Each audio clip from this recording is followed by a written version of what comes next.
Ladies and gentleman, effects of acid rain के ऊपर हमारी गुफ्तगू जारी थी। तो अगला इफ़ेक्ट जो है it is on the soil.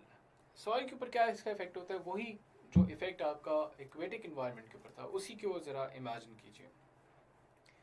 वही जो इफ़ेक्ट आपकी फॉरेस्ट्री के ऊपर था, जो वेजिटेशन के ऊपर था, उसी की जो रूट कॉज है that is the soil pollution caused by acid rain. किस तरह से? Soil microbes and biological activity as well as soil chemical composition such as soil pH are damaged or reversed due to the effects of acid rain. बड़ा natural है। Acid rain वही बात acidic होती है nature में, जिस चीज़ के ऊपर भी टच करती है उसको एसिडिक इंक्लिनेशन की तरफ लेके जा रही होती है। Same applies to a soil as well. उसका इम्पैक्ट क्या होता है? सॉइल के अंदर जो माइक्रोबियल और बायोलॉजिकल एक्टिविटी होती है जो कि सॉइल को कंड्यूसिव बनाती है फॉर एग्रीकल्चरल एक्टिविटी, उस बायोलॉजिकल एक्टिविटी को और उन माइक्रोब्स को आपकी जो रिड्यूस्ड पीएच है, यानी पीएच का न्यूट्रलिटी से कम की तरफ जाना, यानी मोर एसिडिक होना, वो जो है आपकी बायोलॉजिकल एक्टिविटी को और आपके माइक्रोब्स को ख़राब करती है और उनको न्यूट्रलाइज कर देती है। And this is very problematic for the soil end of course consequently for the crops that grow, for the vegetation that is growing on the soil. Essentially कोई भी वेजिटेशन हो सकती है। So when acid rain seeps into the soil, it means higher pH in soil which damages or reverses soil biological and chemical activities। एक तो ये बात होगी। फिर एक और बड़ी इंपॉर्टेंट बात होगी ना, एक तो इसकी भी अगर हम डिटेल में अगर जाने की कोशिश करें और अगर थोड़ा सा हम डिस्कस करें तो होता क्या है कि आपकी सॉइल के अंदर मौजूद आपके कुछ बड़े इंपॉर्टेंट न्यूट्रिएंट्स हैं, जैसे आपके कैल्शियम है, मैग्नीशियम है, सोडियम है, जो कि मौजूद होते हैं सॉइल के अंदर। होता ये है कि आपकी जो एसिड होता है, एसिड होता क्या है असूली तौर पे? Acid is H positive ion, ठीक है। हाइड्रोजन का आयन होता है, हाइड्रोजन आटम होता है जिसका एक इलेक्ट्रॉन जो है वो लूज कर चुका होता है और उसमें बन जाता है एच पॉजिटिव, ठीक है। अब H positive is less reactive, ये प्लीज सुनिएगा मेरी बात को गौर से। H positive is less reactive then Ca2+ Mg2+ Na+। अब ये क्या है? Ca2+ Mg2+ Na+। Simple as that for the people who are non technical. आपका हाइड्रोजन जो है it is less reactive than calcium, magnesium और sodium. Ca is calcium, Mg is magnesium, Na is sodium, ठीक है। इनसे ये कम reactive है। तो जब एक कम रिएक्टिव चीज़ आपकी ज़्यादा रिएक्टिव चीज़ के साथ मिलेगी तो ज़्यादा रिएक्टिव चीज़ जो है वो आपकी कम रिएक्टिव चीज़ के ऊपर हावी हो जाएगा and it will displace that particular ion, ठीक है। तो ये कैल्शियम जो है, इसको आप भूल जाएं कि यहाँ पे मैंने कुछ लिखा हुआ था। कैल्शियम जो है वो एच पॉजिटिव को वापस कन्वर्ट करेगा हाइड्रोजन में, प्रॉपर हाइड्रोजन में, और ये खुद एक आयोनिक फॉर्म में आ जाएगा and it will become 2 positive, calcium 2 positive. इसको थोड़ा क्लियर करके मैं चले आगे भी आपको दिखा दूंगा। तो ये आपका क्या हो रहा है, ये आपके जो न्यूट्रिएंट्स हैं इनको हम कहते हैं न्यूट्रिएंट्स, Ca, Mg, Na, ये वो न्यूट्रिएंट्स हैं जो कि सॉइल में नेचुरली प्रेजेंट है। अब जब एसिड रेन आती है और ये उसके साथ रिएक्ट कर जाते हैं तो होता क्या है कि ये अपनी न्यूट्रिएंट वैल्यू जो है उसको लूज कर देते हैं एंड इस प्रोसेस को हम कहते हैं लीचिंग। क्या कहते हैं?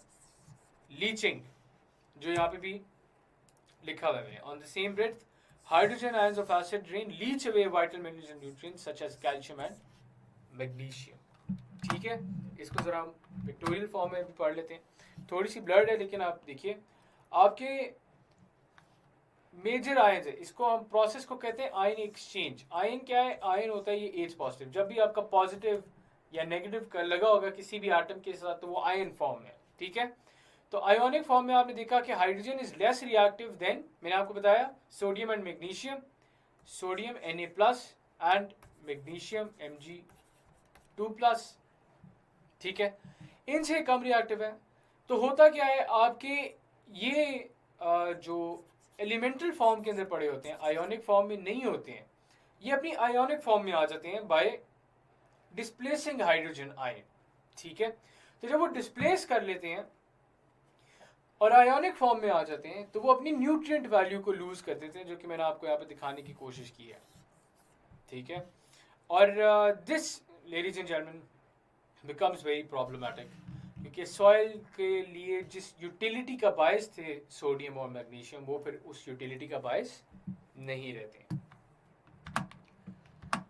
अगला जो इफेक्ट है एसिड रेन का, that is on architecture and building. अब acid rain on buildings, specially those constructed with limestone. Limestone होता है calcium carbonate, CaCO3, CaCO3, this is the chemical composition of limestone, ठीक है। अब लाइमस्टोन के ऊपर जब भी एसिड पड़ता है तो वो कैल्शियम सल्फेट बनाते हैं। Calcium sulphate is a residue, ठीक है। यानी करता क्या है, आप इसको इस तरह से सोचिए और तसव्वुर कीजिए कि ये मेरा हाथ है, इसके ऊपर एसिड आके पड़ा है, तो हाथ की, फॉर इंस्टेंस अगर मेरा हाथ लाइमस्टोन का बना हुआ था, तो उसके ऊपर जब एसिड आके पड़ा तो लाइमस्टोन को इसने चेंज कर दिया, यानी हाथ की मेरी जो कॉम्पोजिशन थी उसको चेंज कर दिया इन अनदर कॉम्पाउंड। CaCO3 और CaSO4 में फर्क है, ठीक है। तो कैल्शियम कार्बोनेट को इसने करोड किया and it formulated CaSO4, and ये एक बड़ी प्रॉब्लमेटिक बात बन जाती है, क्योंकि आपकी बेशतर जो बिल्डिंग्स हैं पुराने ज़माने की, खसूसन आपकी जो हिस्टोरिक बिल्डिंग्स हैं, वो आपकी कैल्शियम कार्बोनेट या लाइमस्टोन से बनी होती हैं। और जब एसिड रेन इनके ऊपर पड़ती है तो वो उसकी जो शक्ल होती है या जो ओरिजिनलिटी थी उसकी, उसको वो तब्दील कर देती है, ठीक है। केमिकली क्या हो रहा होता है, केमिकली ये हो रहा होता है, this is the chemical equation. Calcium carbonate H2SO4 जब रिएक्ट करता है तो कैल्शियम सल्फेट बनाता है, वाटर बनाता है और कार्बन डाइऑक्साइड बनाता है, ठीक है। तो ये आप ये भी याद रखिएगा, बेशक आप इसको लिख लीजिए, जो भी करना है, नोट्स बना रहे होंगे आप साथ साथ लिख लें तो बेहतर है। मिसाल ले लेते हैं, मैं आपको आगे पिक्चर्स भी दिखाता हूँ। तो असूली तौर पे हो ये रहा होता है कि आपके कैल्शियम कार्बोनेट के साथ रिएक्शन करता है और आपके ये कैल्शियम सल्फेट बना देता है, जो कि बड़ी प्रॉब्लमेटिक बात हो जाती है। सबसे पहले हमारे सामने है the famous Taj Mahal.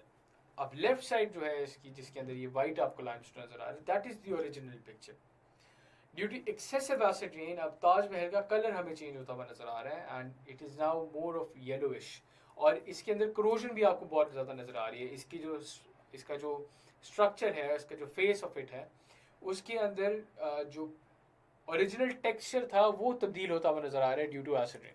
All in all हम क्या कह रहे हैं, हम ये कह रहे हैं कि ताजमहल की जो ओरिजिनलिटी थी वो लूज होते हुए हम नजर आ रही है। अगर इसमें अगर आप और आप देखें, अब ये देखें, ये स्टैचू ऑफ लिबर्टी का जो फेस है उसका क्लोजअप है।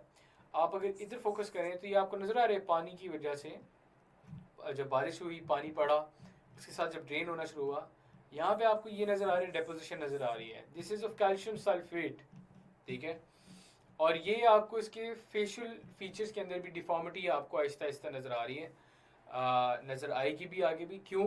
Because of acid rain. Acid rain की वजह से ये प्रॉब्लम्स जो है बजाते खुद हमें नज़र आती हैं। और ये तो मैंने सिर्फ 2 मिसालें दी हैं, आप इसके अलावा ये पुराने आप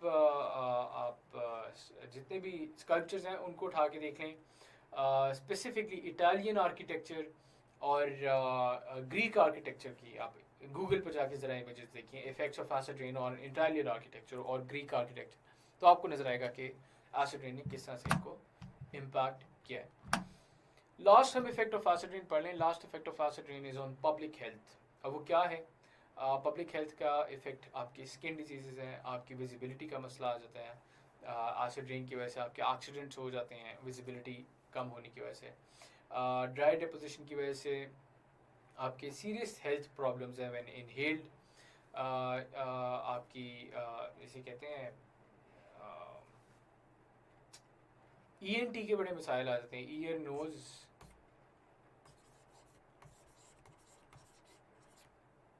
एंड थ्रोट। चले throat, ear nose and throat के बड़े मसाइल आ जाते हैं, ठीक है। और ख़ुसूसन हम देखते हैं कि जब ये इनहेल कर लिया जाए, ड्राई डिपोजिशन जब इनहेल कर लेते हैं तो ब्रोंकाइटिस का और एस्थमा का हमें इशू नज़र आता है, ठीक है। तो ये कुछ इश्यूज़ हैं पब्लिक हेल्थ के जो कि एसिड रेन की वजह से हम इसको लिंक कर सकते हैं। सो this ends the effects section of acid rain, impact section of acid rain. आगे अब हम solution की तरफ पढ़ेंगे और ये solution जो होगा वो इस particular टॉपिक की का लास्ट पार्ट होगा. तो एक थोड़ी सी ब्रेक लेते हैं और फिर सोल्यूशन की तरफ चलते हैं.